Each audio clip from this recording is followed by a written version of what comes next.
A lot of bad things have happened throughout the history of humanity. Enter, if you dare, onto the haunted trail of war. Start all the way back in prehistory in the Paleolithic. We got a guy, starts with a bone, moves to a hand axe, and for a million years, the design of this thing was passed on from human to human. This thing was the tool, and also eventually spears and bow and arrow. Then we move into what we would call the Neolithic, which is early farming. This is the first time that you would have stores of food and resources that could be raided by warring parties. In the archaic periods, it would have been bands or tribes, maybe fighting over a watering hole or hunting rights to an area, just like chimps do. Chimps have troops that go into battles and wars with each other over territory. We started to see walls. You would see wall cities like Jericho. And then eventually we're going to move now into the Bronze Age. You start to see swords, axes. There was a massive trade network throughout the world in the Bronze Age.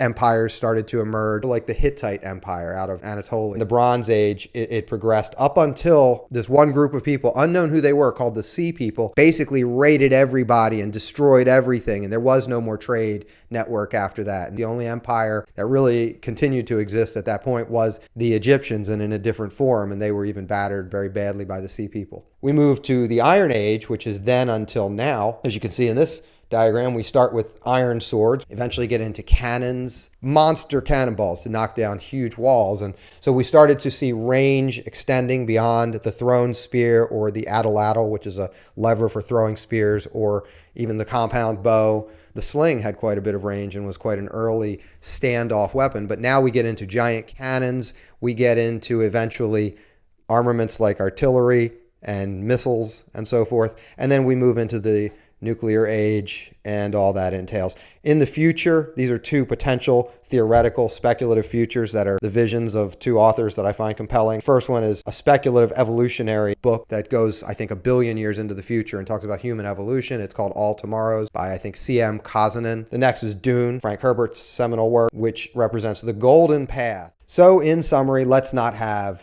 a thermonuclear war. Thank you very much. Also, subscribe.